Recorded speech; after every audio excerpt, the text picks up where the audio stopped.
So often when you're a kid and you get a bit anxious, parents say things like, just be yourself.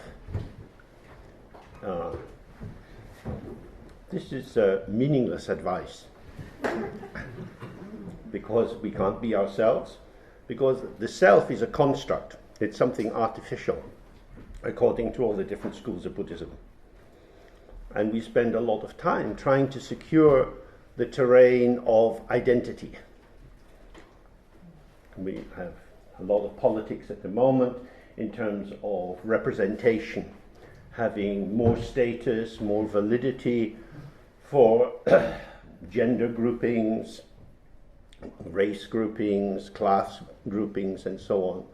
Nationality becomes a very powerful driving force, all of which are efforts and attempts to stabilize a sense of who we are. So the question of who am I, or who is the me that I seem to be referring to when I say I am me, this is a very important area of study in Buddhism. It's not a self-referential narcissistic procedure, because the intention of studying the self is to dissolve the self. By seeing the illusory nature of the self, the ceaseless flow of creativity which we manifest, which we are the expressions of, has more arena to move. So, the basic view that I'll be offering this evening is within the family of Dzogchen. There are many aspects to Dzogchen, which means the great completion. When something is complete, it's the opposite of separated out, fragmented in parts. So if I try to establish myself and I say, well, the main thing I know about being me is that I'm not you. You are not me. So we're already beginning with fragmentation.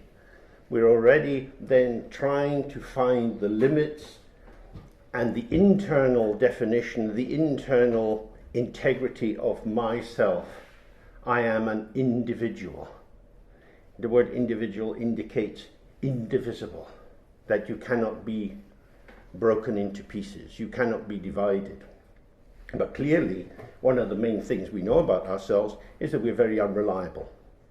We have moods, we have feelings, we have tendencies, we act against ourselves, we undermine our best intentions because we are not one thing.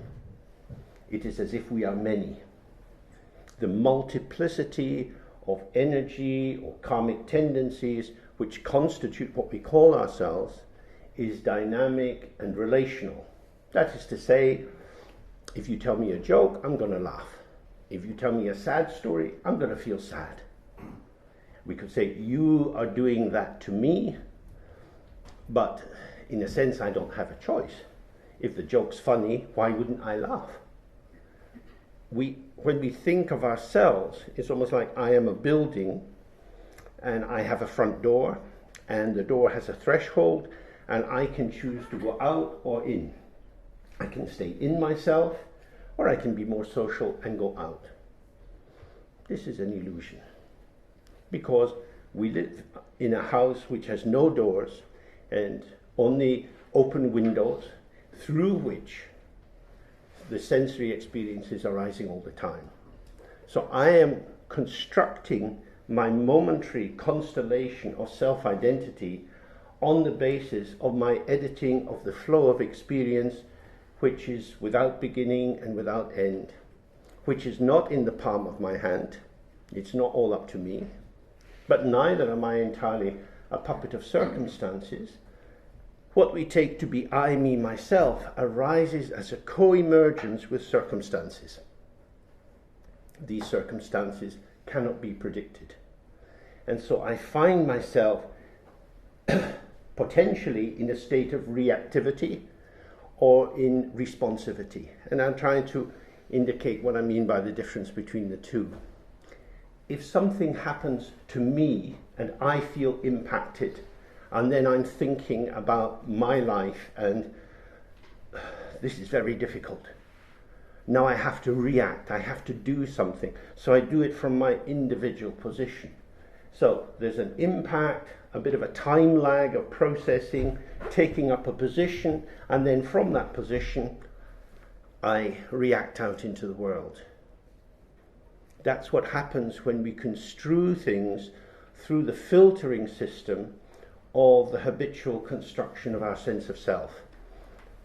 Patterns generated from the Buddhist point of view, from the impact of our behaviors in previous lives, the constellation of our family, our birth experience, how the mood was in the family, schooling, occupations, whether we're healthy or unhealthy, whether the world sees us as attractive or not. All of these factors lead to little prisms of self, and each moment is refracted through these prisms.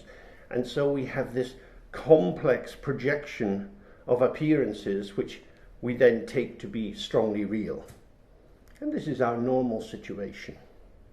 The possibility is to move into an unmediated responsivity, so that as the world is arising, we are manifesting with that world. That's what's normally described as non-duality, in which the barrier or the separation between self and other is less operative. So then we have to think, okay, how would we get there? How would we find ourselves in a state where we trust the movement of experience, where we don't feel that we have to protect ourselves so much? And with that, we can then experience more immediate connectivity with other people. So I'm standing here, looking around the room, having a sense of who is here with me, because this experience is co-emergent. It's always co-emergent. Whether you're walking or talking, you're moving in an environment. You act on the environment, and the environment is acting on you. The environment is not fixed because it presents itself as colours and shapes which aesthetically are evocative within us and mobilize us in different directions and in different ways. So we find ourselves behaving in particular ways. That is to say, my sense of who I am and what I'm doing arrives after the fact of the display of the immediacy of here I am. So what we take to be me as a construct, an enduring, predictable and predictive sense of self, acts as a screen or a barrier to the immediacy of non-dual emergence. How does this screen arise? It's because when we look who I am, we start immediately to expound some narrative about ourselves. I tell you a story about myself, where I was born, what I like to eat, where I like to go on holiday, and so on. Each of us has tens of thousands of things that we can say about ourselves, because the self exists as a choice point. When we have a sense of self, we know what colours we prefer, what kind of food we prefer, what kind of shoes we prefer, so that when we move in this world, which is increasingly presented to us as a ceaseless streams of commodities, the commodification of the environment leads to a commodification of ourselves, and we find ourselves as purchasers or consumers. The most important thing that we consume is the stories about ourselves. Something which is quite intimate about you is your name. It's your name.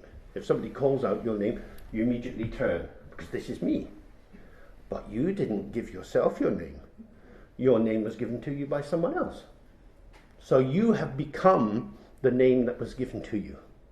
You become the body and the cultural habits and the social tendencies that were offered to you by the environment in which you were growing.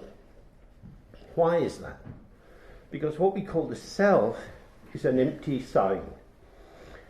Because it's empty as a signifier, it is able to adopt the colorations of the various environments or situations that we move through. This is the creativity and the vitality and the responsivity of ourselves. If we were in fact only one thing, then we would always be the same and we would be uninfluenced by what is going on. But clearly we're not like that. We have all kinds of feeling tones and moods and enthusiasms. Some people are more energetic in the morning, some more in the evening. Some people like winter, other people like summer. The phases of the moon impact us. We are creatures who are ceaselessly responding to what is going on around us. And yet I am me. So coming into manifestation through making use of the resources which I find, we can start to see that the self is a DIY construction. We did it ourselves with the help of parents and schools and so on. We are a construct. And the problem is that the construct is operating within the never-ceasing stream of experience. So, since we got up this morning, so many colors, shapes have come to the presence of our eyes, our visual sense, so many sounds, some in languages that we understand, some that we don't. That's the amazing thing about being in London. You walk down the street, you hear people in conversation, you haven't a clue what they're saying. So clearly the differential potential of the human situation is great, but we find ourselves with a rather narrow slice of experience because we end up making choices out of the overarching range of the potential of the situation. We tend only to see a fairly narrow band of options, the ones that register for us. We're immediately blanking out a lot of possibilities. And then inside our habitually evoked or recognized sense of the options for me, we make choices. And so we define. And that definition in the moment becomes my sense of self. So you can be thirsty, and that is the totality of your experience. When you're really thirsty, you just need something to drink. And then you drink something, and then you're not thirsty. I am so thirsty. All I am is thirsty. I need a pee. I just need a pee. Toilet, queue, because I am now trapped in this upwelling, this merging experience. This is the self. The self is empty and filling all the time. The self is dynamic. It is the conversational or the communicative or the connective, contactful aspect of the emergence of our energy. But the story we have about ourselves is incongruent with the actuality. We imagine that we can be stable and reliable, and that we can know who we are, that we can know what we want to do, that we can be clear about our life intention. Is this true? Things change. You could be happy in a job, in a relationship, and then for some reason, often reasons we don't understand, we find it's getting more difficult. We don't want to be there. We thought it was our salvation, we thought we'd found our life path, but something happens. Why is this? Because the relation of subject and object are unreliable.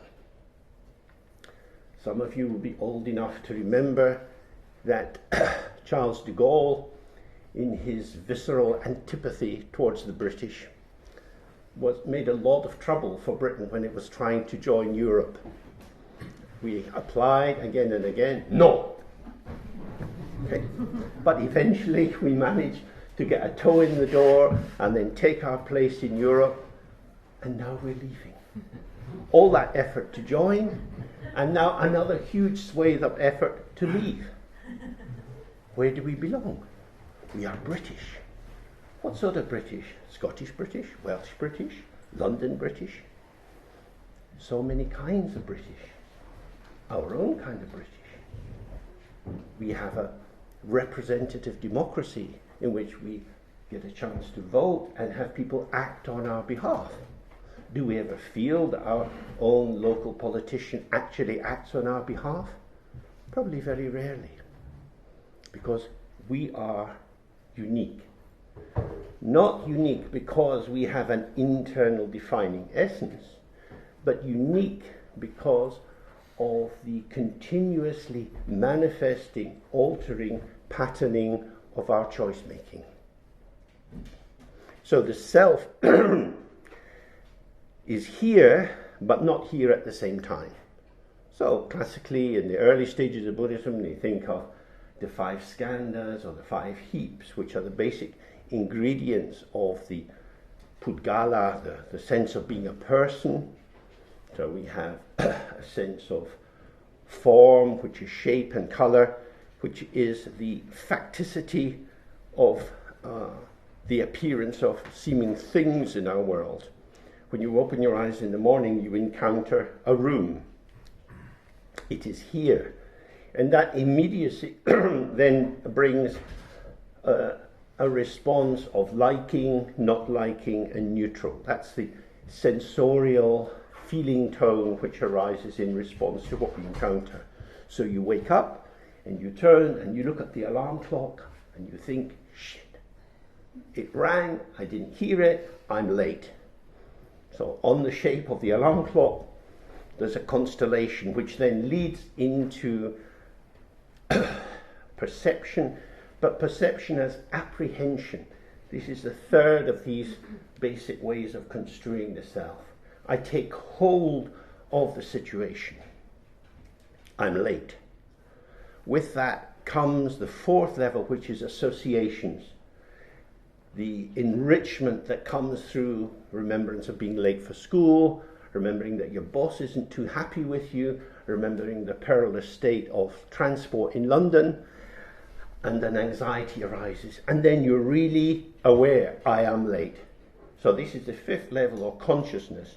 You now move from an apprehension, a taking hold of a patterning, to a comprehension. You take it as a seeming whole or totality, and now your behavior is governed by that situation. You are now somebody who is late. That's the key thing about you.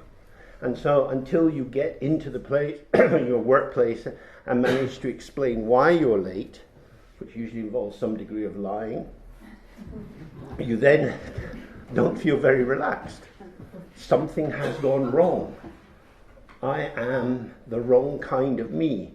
The me who should be on time, relaxed, at ease, efficient, rewarded, is now the hot, sweaty, somewhat anxious, over-visible me. So that's how the self comes into formation. And the key thing to note there is all the stages of that are dynamic. They are all unfolding and relational. How we construe that, how we put that together, tends to be solidification. Because with our addiction to thought, with our addiction to our formalizing patterns of construal, of how we make sense of things, we are reliant on the structure of language. And when we speak, our language proceeds word by word by word. It is linear and progressive. But the immediacy of the sensorium, the sensory world that we inhabit, is immediate. So we now have a complete contradiction between our lived experience, our presence here, in the wholeness of the here it is, and here I am as part of here it is. In giving an account of it, it has to be laid out word by word. And of course that means that when you come to give an account of yourself, it's never quite efficient. You say something, you explain, and then, oh, I didn't do that very well. I should have said that. I forgot, another thing I have to say. Because we're trying to build up a structure, a coherent structure that represents I, me, myself. I want to tell you who I am. But the who I amness is situational and contingent. It emerges in the dynamism of the situation. So we've got a real contradiction here between the self or the ego's desire for stasis, stability, knowability, prediction, and the actuality of the ceaseless forming and unforming of the patterns of our experience. So when we sit inside the narrative, we deceive ourselves. So this is a basic structure in Buddhism, and it's said to arise from ignorance. There are many different descriptions of the nature of ignorance, but there are two main generational modes. The first is called the ignorance of co-emergence or joint birth, in which the openness of our potential, which is space inseparable from awareness, in which this openness is present with a seeming closure. So, for example, you could have a beautiful clear blue sky. There seems to be no limitation in it. Gradually, clouds start to form in the sky. Now, the thing about the space of the sky is it's not displaced by the cloud. It's not like the thing we learn in school about Archimedes, and he gets in the bath and the bath water splashes over and he says, Eureka, that he has displaced an equal volume of water from the volume of the body. Water is displaced by the body. Space is not displaced by the cloud. The space and the cloud are non-dual. That is to say, they don't stand in opposition. But how we experience ourselves is always about opposition. So, in this first level of ignorance, unchanging, relaxed, open spaciousness starts to be pervaded by vague, misty, cloudy appearance. There is no problem. These are inseparable. But within this cloudiness, we find a tilt. It's an energetic tilt, not a tilt done by anyone, not done by a god, not done by a demon, done by us historically. There's just a kind of tilt and a wavering and a moving, and gradually there's a thickening. And this thickening generates a more complex field. So when a lot of clouds are in the sky, some are darker, some are brighter, some clouds seem to move quite quickly, others more slowly. There's differentiation. And as the cloud becomes more pervasive, it is as if there is only cloud, because that's all we see. Now the space of the clear blue sky becomes a memory which starts to fade, and there is less and less remembrance. This remembrance is very important because it's not remembering something, but it's remembering, it's putting, as it were, the members of the body back together again.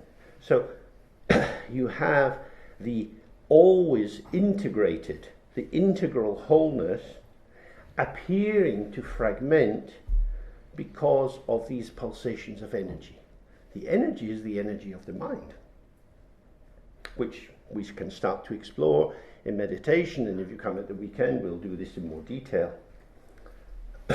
As this thickening of the energy arises, it starts to manifest in the form of subject and object.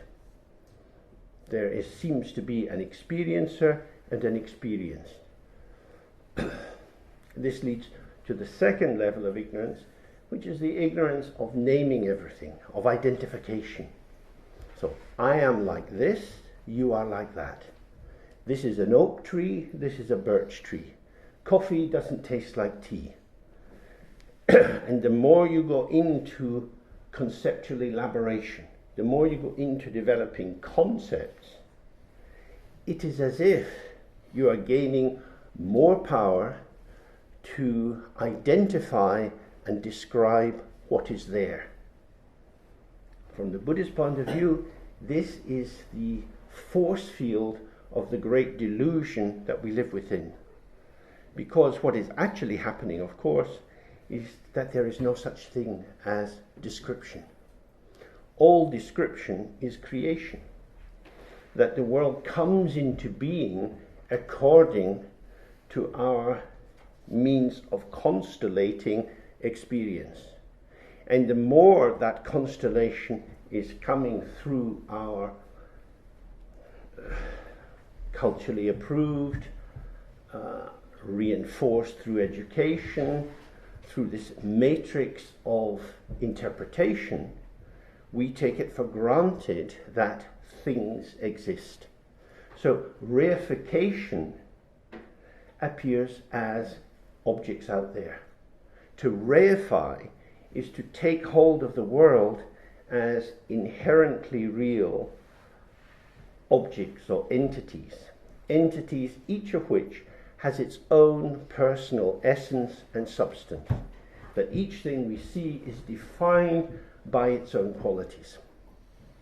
So now I'm getting more and more knowledge of the world because we're starting to come into manifestation as beings with this kind of a body, which we take to be very real. And I have my knowledge inside me, and I can apply my knowledge externally or not. I can identify or not identify. I can brighten up my mind or dull it down. I have choices to make. If you like, existential choices. Because I am me. I'm in here, you're out there. You live in your brain box, I live in my brain box, and we construe the world differently according to our predilections. So this is how we end up in what is called samsara, where we move from one set of constructs to another set of constructs. Being born as a human being or as an animal, in a god realm or a lower realm, there are many, many possibilities. Even in the domain of human beings, we see in some countries there seems to be endless war. In some countries there's endless exposure to wild effects of nature. In some countries there's endless demands to keep working. So each culture offers seemingly generalized constellations of construal and engagement, within which each person has their own precise sense of, this is me, this is my life, this is who I am. And so even if you live in a very state-controlled society, you can still make individual choices. You can comb your hair in a particular way, you can polish your shoes or not polish them, and these small moves might be ways in which you think, I exist. They can't take this freedom away from me. I refuse to brush my teeth. I exist. Many people have to struggle with exactly that sort of issue.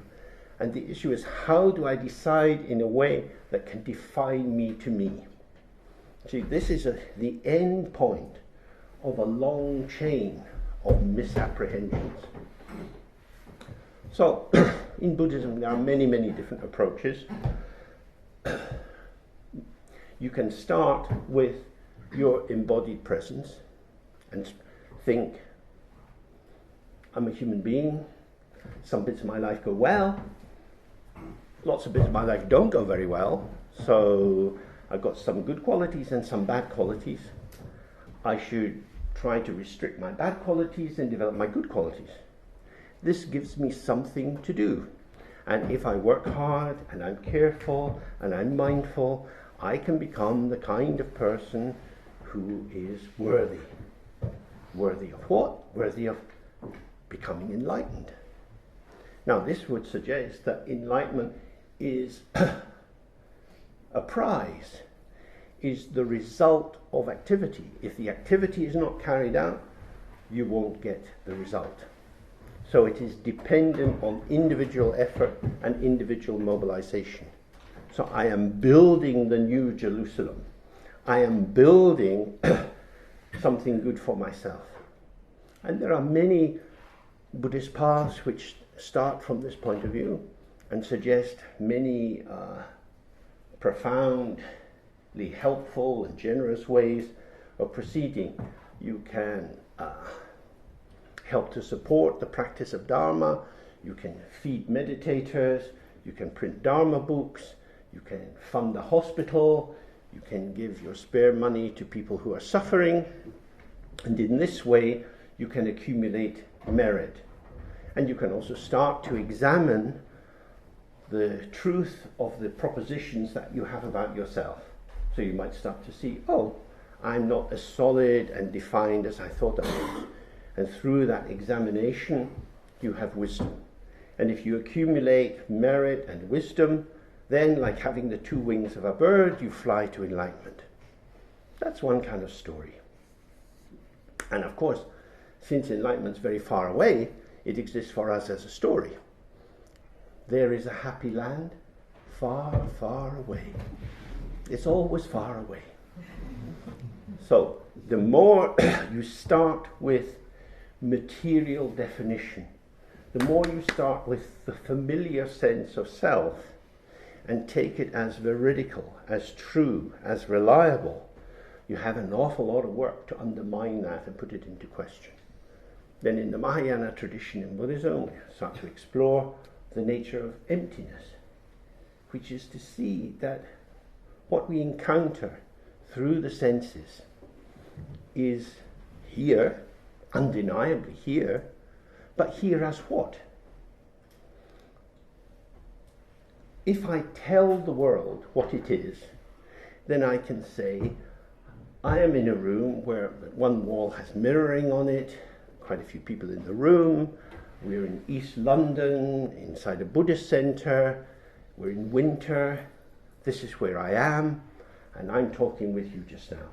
So this is what I'm doing, and this is where I am. So this is our normal way of proceeding. We tell the world it is like this, and if you tell me your story, I'll tell you mine. And if you tell me your story, by and large, I'll believe that it's true. And I expect a reciprocal courtesy from you. So we all agree that we each tell the truth about our situation. And in this way, we keep each other stupid. Why is it stupid? Because the story is not the thing itself. When somebody says something about something, you don't know. So, at the beginning there was a minimal introduction, just a few sentences about me. That's more than enough, because each of you can formulate your own experience of me. And since I'm going to be blethering with you for an hour and a half, that gives you a lot of opportunity to have different kinds of experience about me.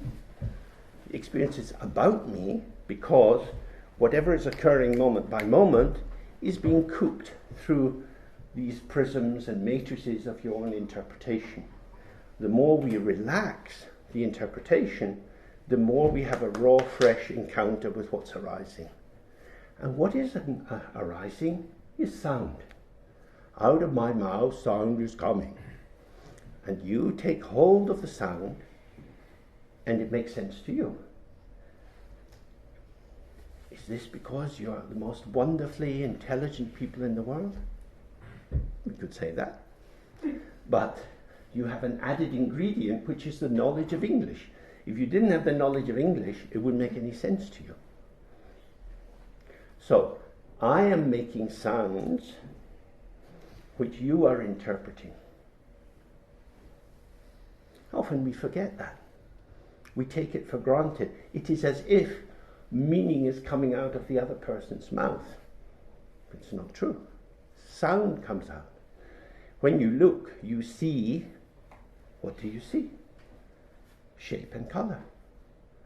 You could say, oh, I see James. You can't see James. James is what you put onto shape and colour. You are interpreting the world ceaselessly. This is the movement of your mind. This is your participation in the co-emergence of the mandala of all the Buddhas. Except it doesn't look like the mandala of all the Buddhas, because how we manifest is with thick glasses. We obscure the world. We make the world opaque because we always try to look through the cloud to find the clear sky. The cloud is in the sky. The cloud is the breath of the sky, is the glory of the sky, is the gift of the sky. The thing is that the cloud is not in primary colors. The cloud is not made in the kindergarten factory. It's not for the under fives. The clouds of the world are the radiance of the mind, if you see the mind, which is difficult because the mind is not something you can see. So when we set out to find ourselves, it's an impossible task. To know yourself, what are you going to know? How you are just now. Were you like that in the morning? No.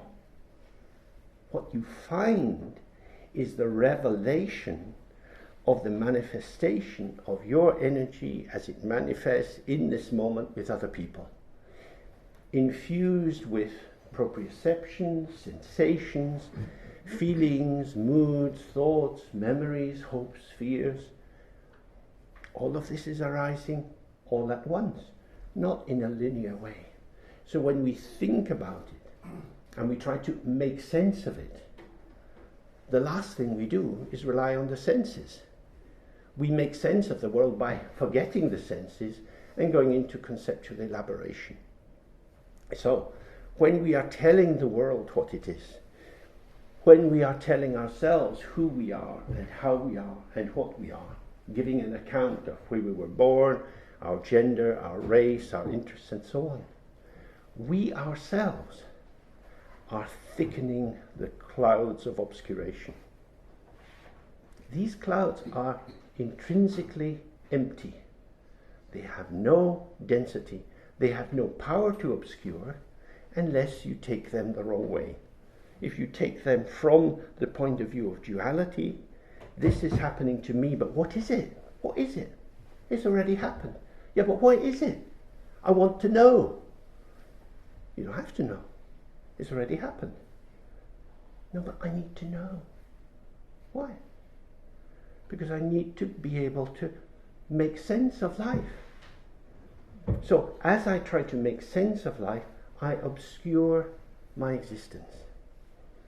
So when you read the Dzogchen text, you find there's a great stress on clarity. Clarity is the immediacy of the revelation of as it is, just like this. Unfortunately, what has happened is, as the individual self takes itself to be a center and ground, I am the ground of my own being. I am myself. I am grounded in my history, my family, my passport, and so on. This is me. With this false ground, this deluded ground, I take myself to be the self-creator. This is what I want to do. This is what I have to do. I have individuality and agency. I have the will to power. I can make things happen. I can live life on my terms. I can be my own person. Where is this coming from? We speak. Where do the words come from? Mostly when we speak, the words are coming through us. Where are they coming from? They just come through us. As they come through us, they sort of vibrate a bit. And, oh, God, what am I saying now? Oh. So now I have to work out who I am. And, I'm standing here, I have to say something. What will I say? And then something happens. Where does it come from? It comes from the unborn ground. It comes from the inseparability of space and awareness. Moment by moment. This is the gift of the mind of all the Buddhas passing through us without any effort. But do we accept that gift? No. Why? Because our hands are full, holding on to ourselves. I'm me. So the very assertion of myself becomes the block to recognizing the ground of being which is unconstructed. So we privilege the construct of self.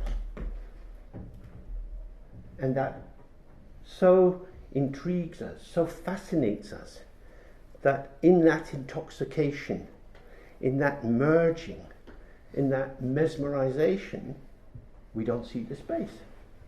The cloud is in the sky. So many clouds, where's the sky?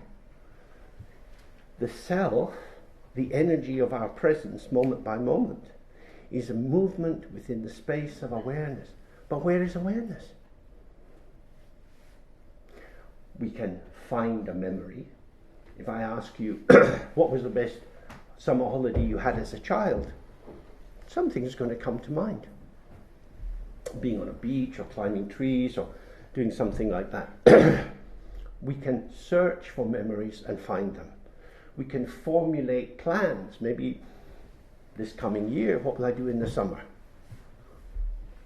Some idea arises and you think, is it viable in terms of time and money and so on? Something to find. You can describe yourself, if you go to therapy, in terms of your childhood and your parents. There's a lot to talk about that fills the space and empties your pocket. Where do you get to? You get to another week older, another year older.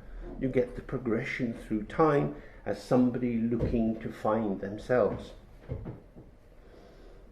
You find something and then it starts to crumble.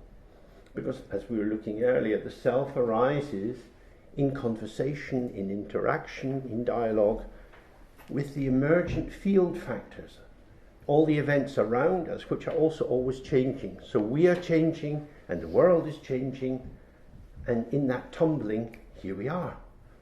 But who am I? You are the emergence. Yeah, but who? You can't just say I'm the emergence. You can't put that on your passport.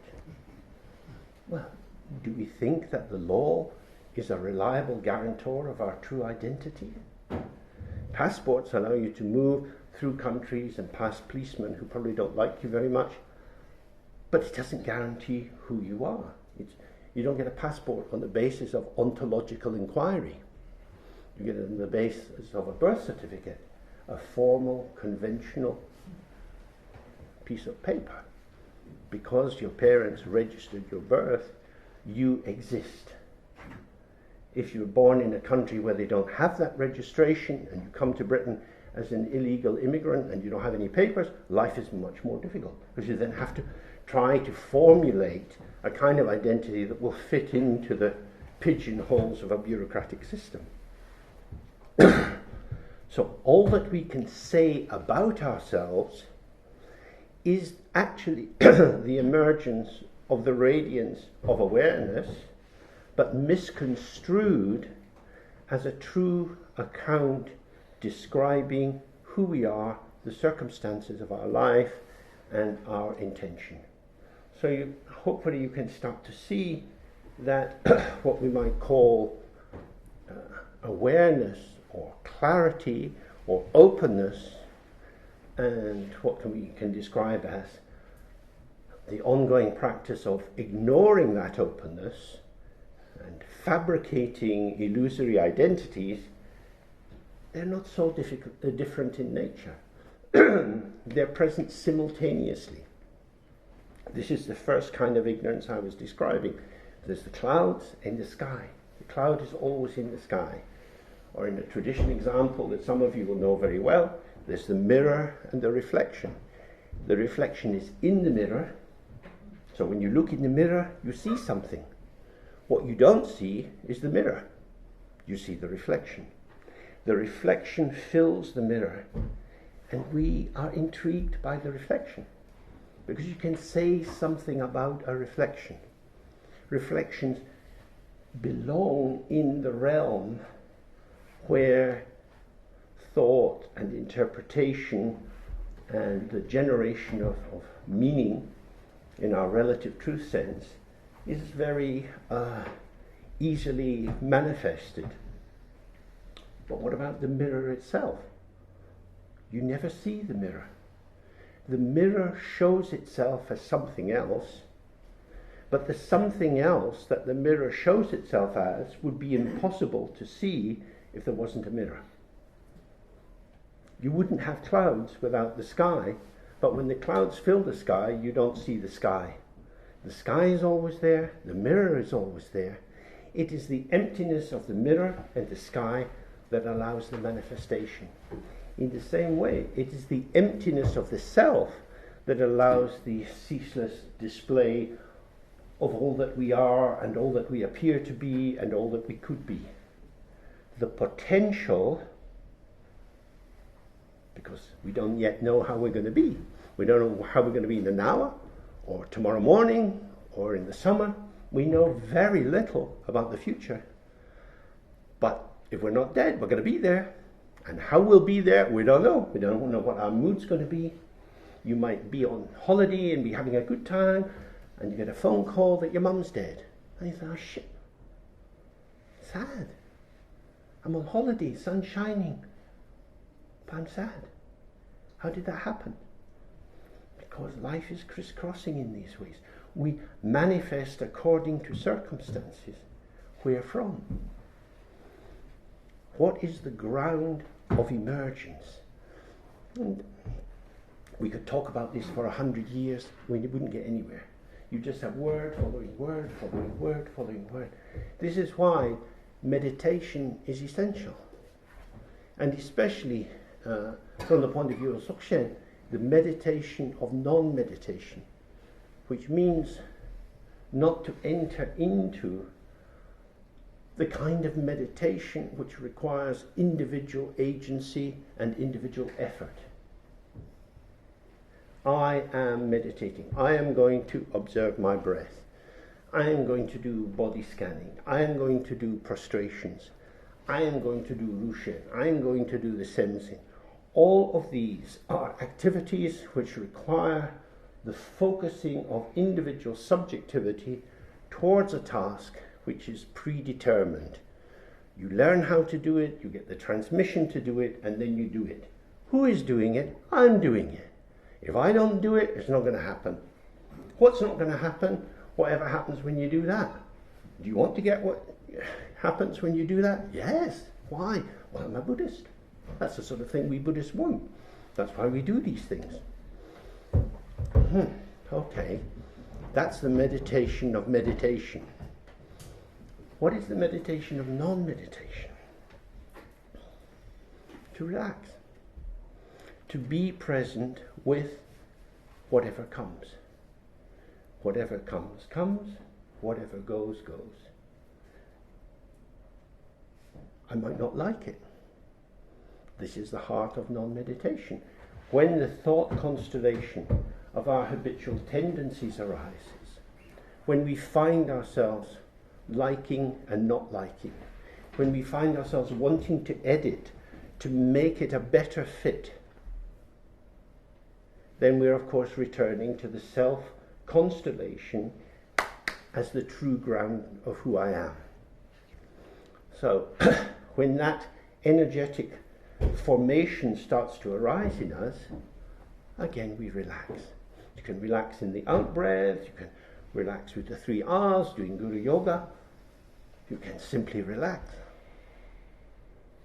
Most of us are pretty hopeless at relaxing because we are wired up. This wiring exists in the prana system. Our breath is not very balanced, the nadi are tight. It lies in our identifications with moods, with our prejudices, with the limited construal systems whereby we attend to certain features of the environment and not to others. For example, I'm not at all interested in motor cars. I don't drive, I've never had any desire to drive. Well, London's full of cars. So I walk down the street, if it's an old car, a new car, it doesn't mean anything to me. People who drive cars might get quite excited with a new car, because that car is one of the domains through which their sense of self is manifested. I'm not interested in football. Football is very important for some people. I'm very interested in books. So if I pass a second-hand bookshop and it's closed, I look in the window like a kind of hungry dog. I want to be in there. That's my domain. So each of us has these invested resonant fields to which we bring a heightened sensitivity, which could be desire or it could be aversion. And so we find ourselves pulsating in a world which is not of equal validity. It's one thing to say, oh, everything is empty and open, but what we live in is the topology of our historical investments. So our karma, the patterning of the choices we made in the past, is returned to us, not necessarily as something coming out from me towards the world, but towards how the world appears to me. I find myself being fascinated by something. I can see that people close to me are not interested in it, but for me it's fascinating. So that lock-on, that dualistic sense of importance, of necessity, it's a kind of elective fusion. This is my world. This is what's important. This is what we start to recognize when we're in the practice of non-meditation. Because you see, oh, the world is particularized through the movement of my mind. This is absolutely vital, that we step out of the paradigm of subject and object, that there is a truly existing world out there full of nouns, and the best possible freedom I can have is my facility in moving the adjectives and adverbs around. That is to say, I can comment on how things are, but the how things are-ness of what is out there, political systems and so on, appears as a self-existing truth, just as we appear to ourselves as a self-existing truth. This is all construct. This is the movement of the mind. So, in non-meditation, we get used to experiencing the dynamic nature of the content of the mind, which is pattern formation, arising and passing, and we don't get involved. And then we do get involved. And then we remember to relax, and then we're not involved. And so you go tightening, loosening, on and on and on. And this is the heart of the practice.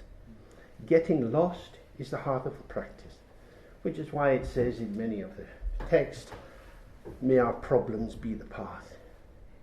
We're not trying to find a path away from problems or a path without problems, because it's through observing how you tie yourself in knots, how you abandon yourself to your neurotic formations, to your impulsive behaviors, being present in the moment of tightening and thickening and increasing opacity, you're there.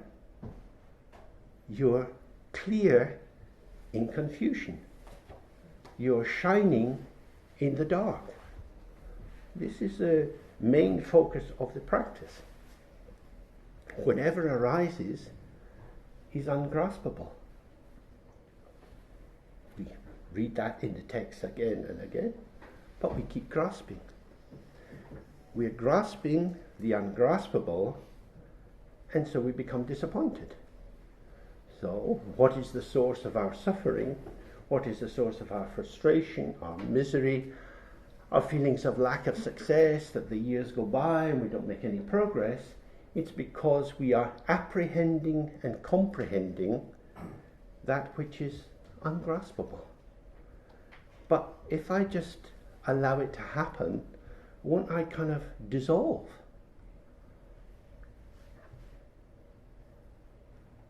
And reform. Dissolving and reforming, dissolving and reforming. The more you dissolve, the more you realize you reform. And each time you reform, the formation is non-dual. That is to say, it is the co-emergence, the joint production of situational features and yourself. This is, in Buddhist terms, is how we describe compassion. The Buddha has no need to do anything. The Buddha acts for the sake of beings. The Buddha, in not doing anything, is not asleep. He's very aware. And when there's something to be done, they mobilize and do something. We tend to do a lot which is unnecessary. Why do we do it? Sometimes because we are caught up in our habitual addictions. Sometimes it's because we feel that we have to continue in the process of making ourselves, through doing what we do, through maintaining the construct of the self, the crumbling house of who I am. This is a very old rickety building, and you have to try hard, but it keeps crumbling. But if I let go, I have nothing at all. This is where trust comes into the practice.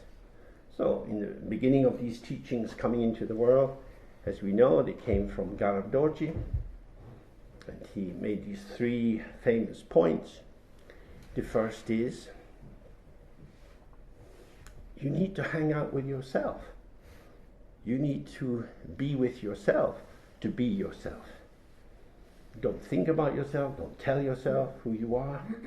So you can have some transmission of that with various symbolic devices, but primarily it's done through meditating with an experienced teacher, in which their spaciousness becomes an invitation to the field to welcome more spaciousness.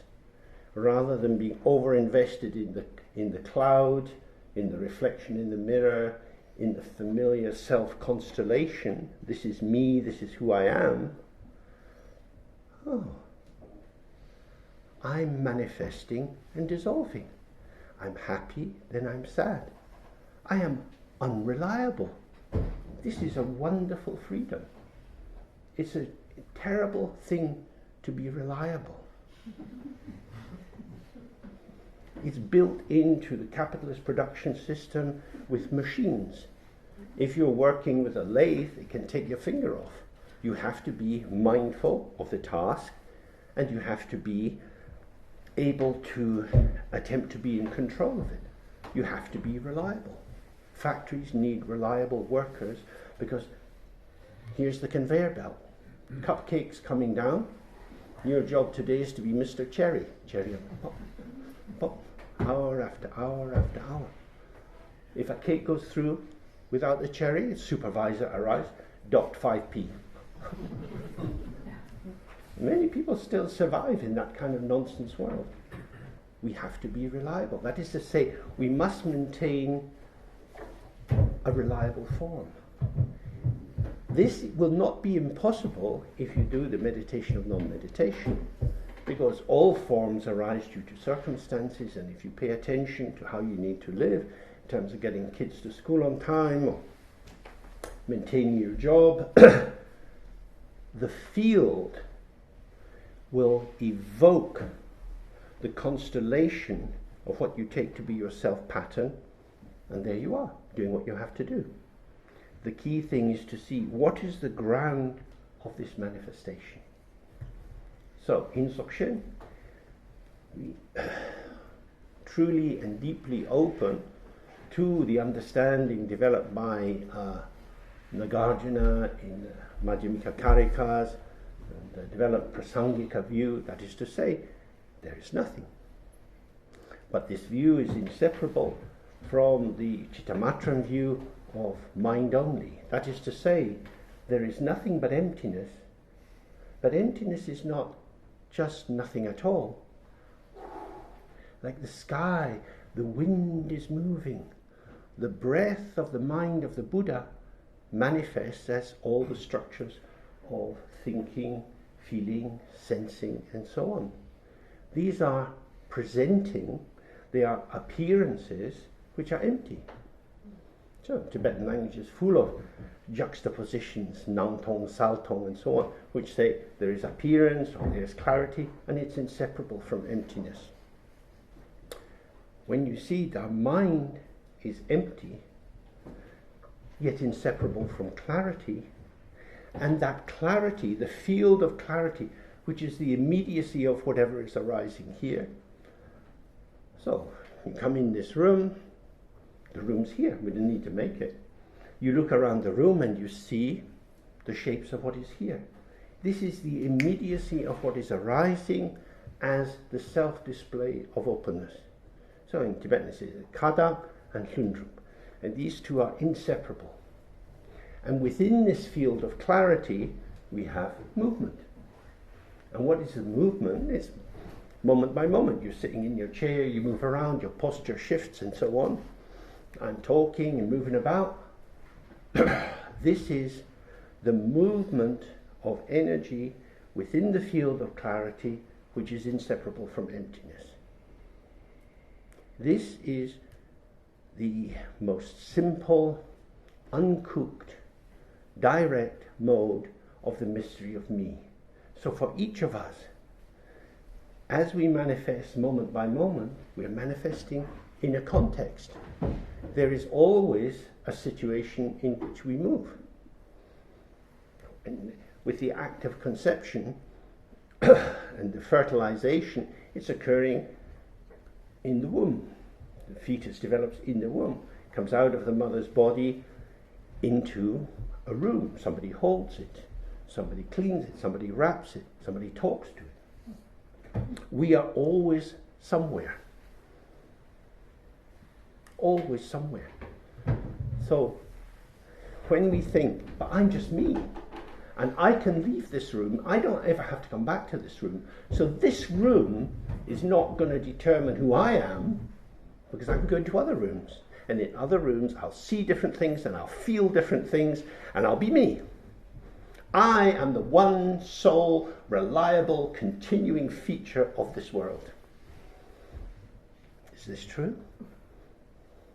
We don't know who we're going to be tomorrow. I arise with circumstances. So the narrative of self as an isolated entity, a subject looking at a world of objects, recognizing, oh, some of these objects are people too. They're also subjects. So now we have intersubjectivity. We have more frisson of vibration between us. But where is this emerging from? The false ground is, this comes from my DNA, it comes from evolutionary theory, read your Darwin, it comes from the structure of the brain, it comes from my parents, it comes from my school. We have thousands and thousands of ideas about where it all comes from, but we don't see. We don't see because we imagine. Imagination, creativity, is the ego's theft of the ground of being. The ground of being is ever effulgent. That's why when you see these paintings of Tibetan deities, they always have some aura of rainbow-coloured light around them. They're often manifesting in the sky because they are effulgence. They are the streaming out of light and the immediacy. So this is our situation, that we live in a world of experience, and we are experience. Who is the experiencer of my experience? There is no experience. What there is the clarity, like the clarity of the mirror, which displays the unique particular formation of ourself that is arising moment by moment according to circumstances. I become like this because of that. It's not inherent in me. It's not constellated purely by what's outside. It's like a conversational emergence. But when we rely on the narrative, deluding sense of I am separate from the world, then our imagination creates endless interpretations and patterns of possibility. This imagination is itself the energy of the ground. So when the ego steals or misunderstands the root of its being, there is confusion. So, in the sky, we have two great things which appear. We have the sun and we have the moon. Very beautiful on the full moon night, this quiet, luminous presence which is calming to the heart. The beautiful moon. But the moon is a thief. The moon has no light. She grabs some light from the sun and says, "Oh, here I am. I'm so lovely." So this is the ego. The ego is taking the energy of the ground, giving it a little wrapper, the ego entrepreneur. Don't produce anything, but put your own label on it and flog it in the market. So that's what the ego is doing all the time. Sending out a misinterpretation of the ground of each moment of emergence.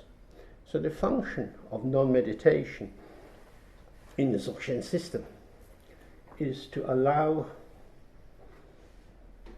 the movement of the mind not to be blocked, not to be stopped,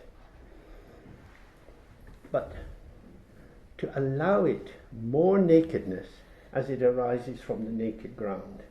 Because when thoughts and thoughts run together, they become sticky.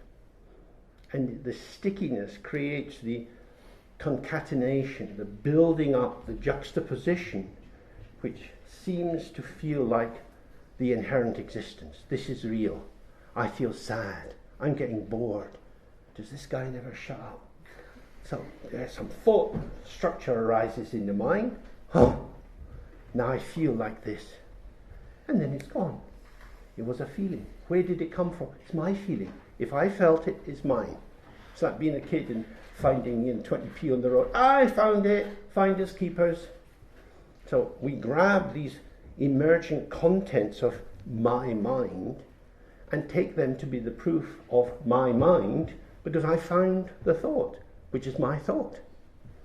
You can see this is a slightly self-referential whirl. The function of the practice is to stay present with the arising and the passing of the thought. Let the thought emerge and it goes. Let the feeling emerge and it goes. In this way, we start to experience the natural cleaning of all phenomena, the self-liberation of all that arises. And so without doing any external purificatory practices, vajrasattva and so on, each thought, in its unique particularity in this moment, is the breath of space, and gone, and gone, and gone.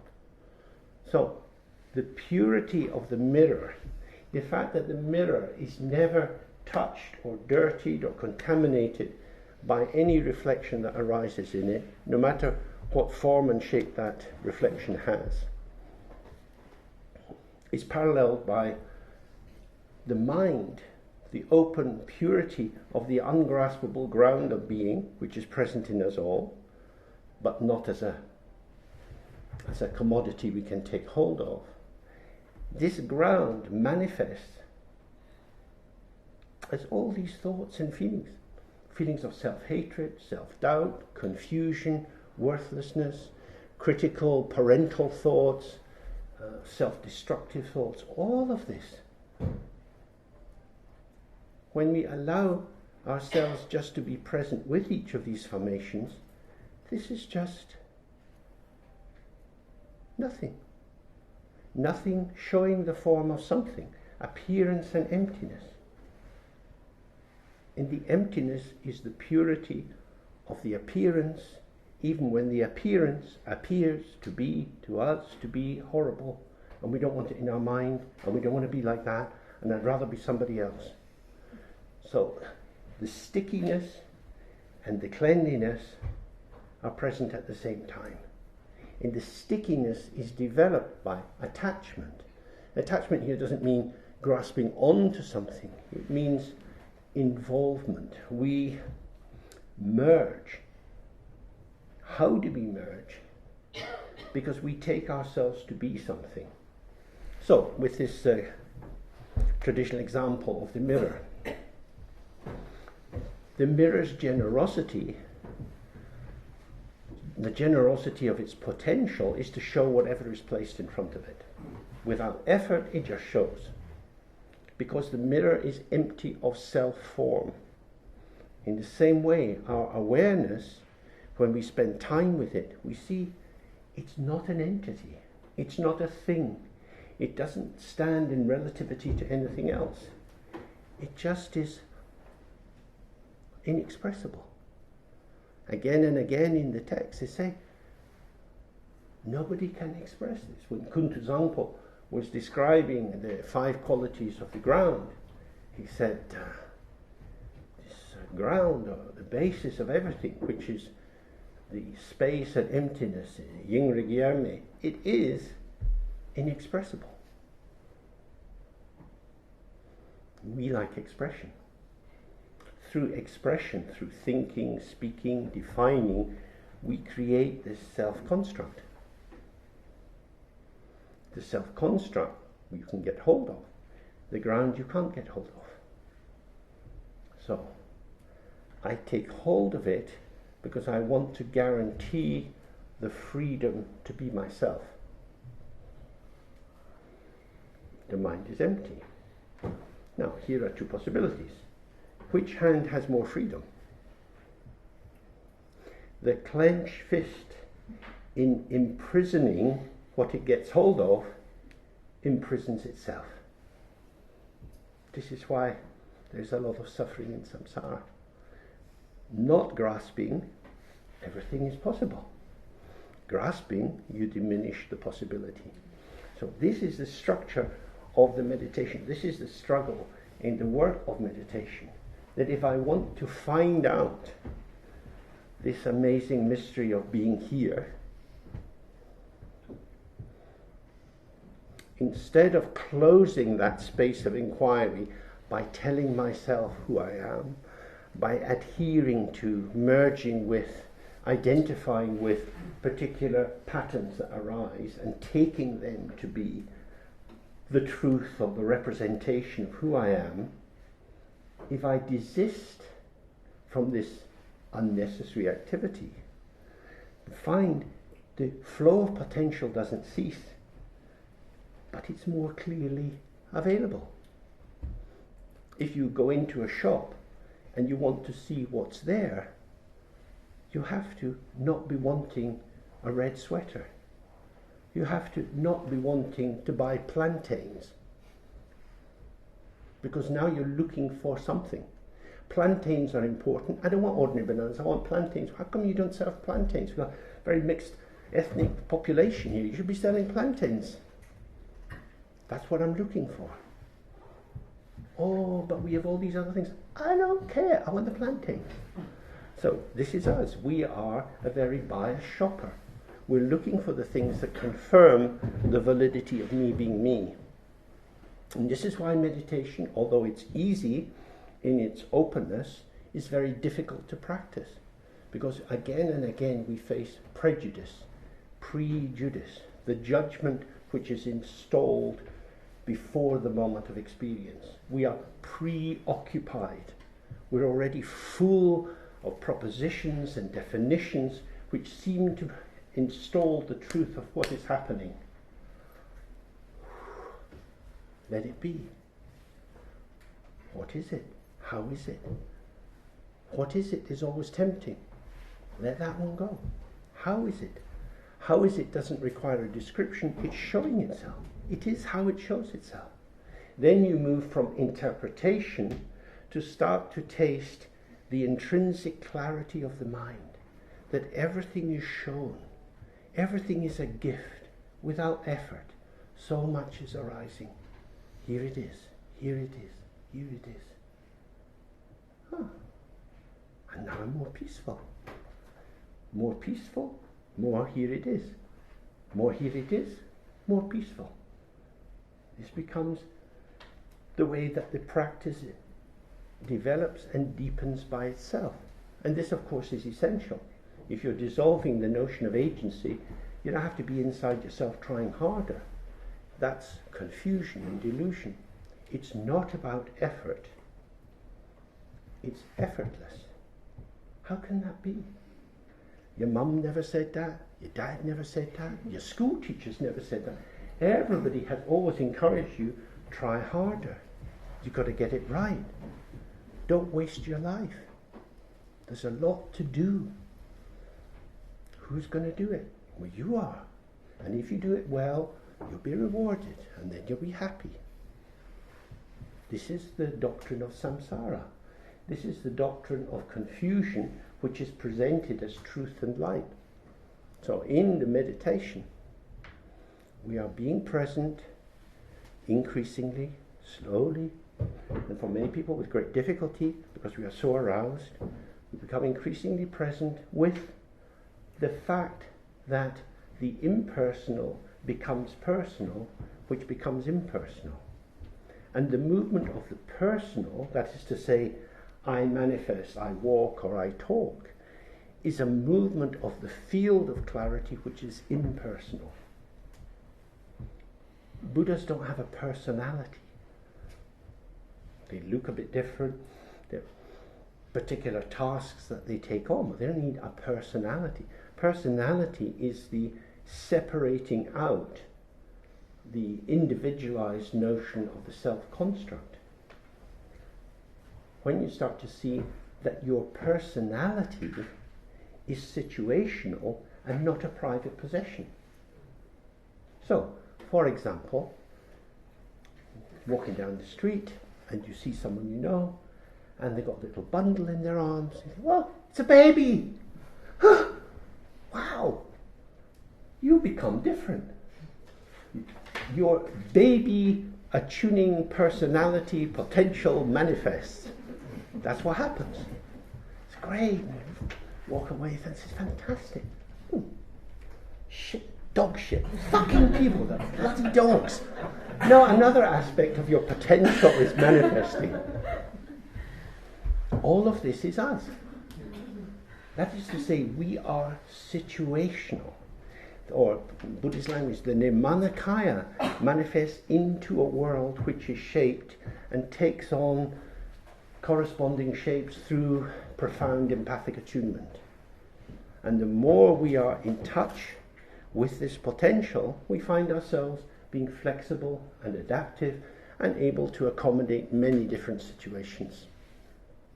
Whereas, when we hang on to ourselves, when we experience ourselves as being self-defining, then it's very different. Because now I'm living within the limit of my concepts, and I'm having to maintain this structure, and it's a lot of effort, because it's part of the environment. If you build a house on the coast, it's difficult to get insurance. If your house is on a cliff, because the tide comes and it washes at the cliff, and the insurance company says, the premium is £10,000 a year. What? Your house is going to dissolve. It's like that. The Bible says, don't build your house on sand. Build it on rock. The Buddha says, don't build your house on rock. You will never find any. Don't build your house on sand. Build it on space. We are space. Space, clarity, moment-by-moment appearance. So, in order to engage with the question of identity, the more you relax into the ground, the potential that we all have manifests more clearly and freely into the situation.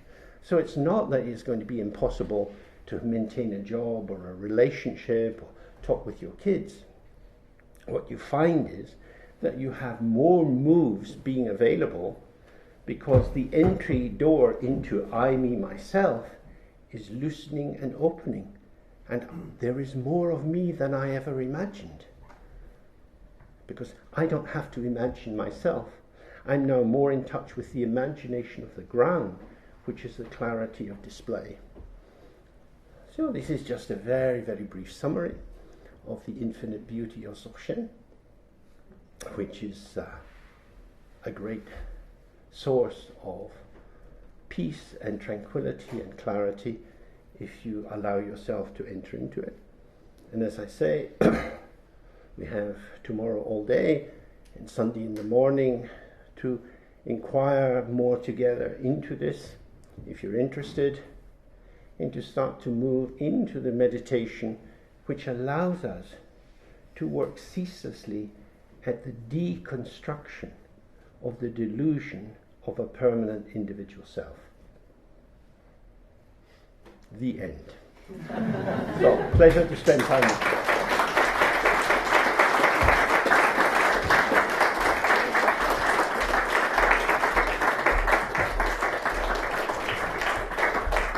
Thank you so much, James. And we have time for about 3 questions. So please don't be shy. Who's the first one?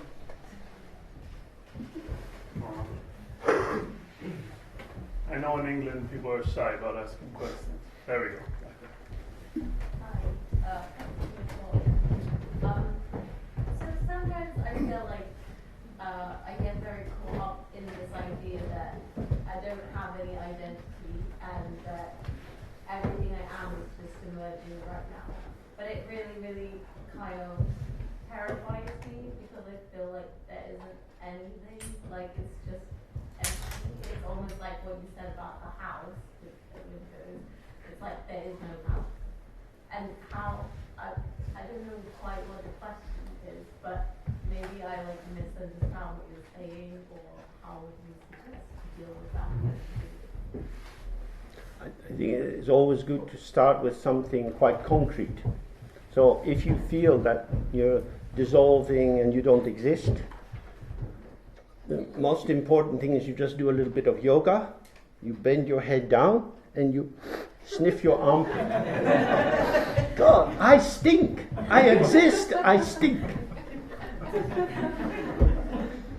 So, in that way, moment by moment, if you stay with embodied being, there is always a precision. It's when we go into a thought about a thought. It's not like we cease to exist, but we can't quite hold all the thoughts of the self-constellation together.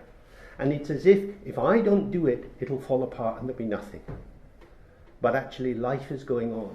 So looking inside yourself at that point to find yourself is an endless labyrinth and can make one seriously a little bit ill. The best thing is to come out through the senses, go into the kitchen, open the herb pots and sniff, oh, this is oregano, this is some another herb. And then you're like, oh, this is right. Huh. Put your hand in the freezer. Oh, this is cold. Now I'm here and I know the difference hot and cold. And I walk up and down the stairs. Now I'm out of breath. So whatever thoughts I have about myself, there is the immediate facticity of being here. And these elaborations are unreliable. And we have spent so much time building up these false positionings. And when they crumble, if we don't do it in a careful way, it's difficult. And sometimes as a trauma reaction or difficulties in childhood or relationship, we can start to crumble. So in Dzogchen they talk a lot about the self-liberation of phenomena, which is the natural dissolution, like a wave rises up and goes back into the ocean. But when we're holding ourselves together, we don't want to dissolve. So we have now form and emptiness as oppositional. And when the beautiful kiss of emptiness comes to visit us, we say, no! So meditation helps a lot. Who's got the second question? You talk about this trauma sometimes causing this dissolution, and what you talk about is grounding. I imagine there is a value in grounding, because otherwise one can project the preconceptions into the practice, right? But you spoke about therapy before being like a waste of money, which I understand it can be, but is there a value for Westerners to have that ground, that healthy kind of ego in a way? Yeah, of course. I think, it depends on the kind of therapy and whether it's fitting or not. There are quite rigid forms of therapy which are like a corset. A corset won't make you thin, it will make you look thin. And it will inhibit your breathing. And you get looser forms of therapy that let you live in your own shape. So I would think that something like Gestalt, drama therapy, improvisational work is often very useful. Because the key thing is, if you're waiting for an interpretation that will open the door, I don't think that's going to happen. And classical Freudian and Kleinian analysis can lead to many mental health problems. It's too intense and it's too introverted. Whereas if we can observe ourselves in the moment of our becoming, particularly with others, it's more useful. So therapy can be helpful as long as you're able to hear yourself talking. Because the real exit from therapy is when you realize just how boring you are.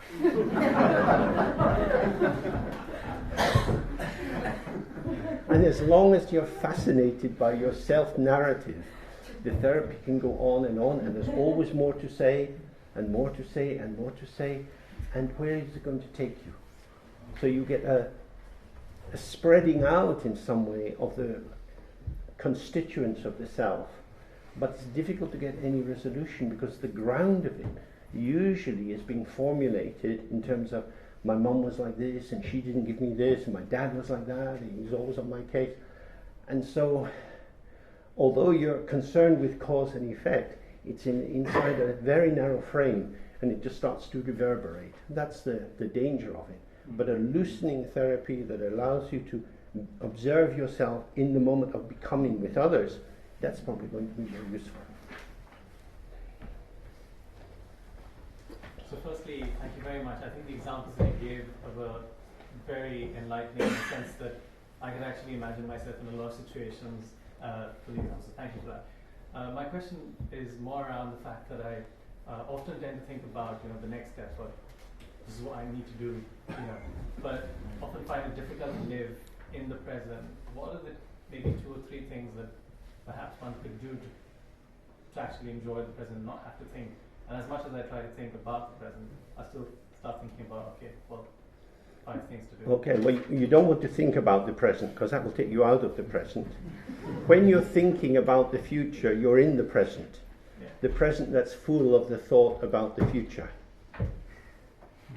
So the present is always full of something.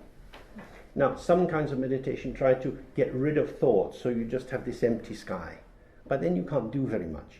So if you've got a job, you've got to hold things together, and you've got to pay bills and so on. Most of us have checklists. I have lots of checklists of things to do. But when I look at them, it's here and now. It's always in the moment. You can't step out of the moment. The past is gone, the future hasn't come. There's just this moment.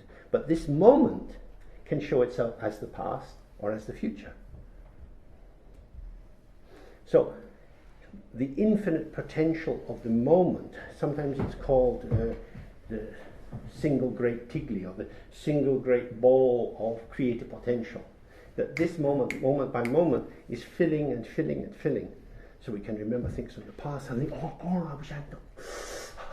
Feel it in your body, shame, wow.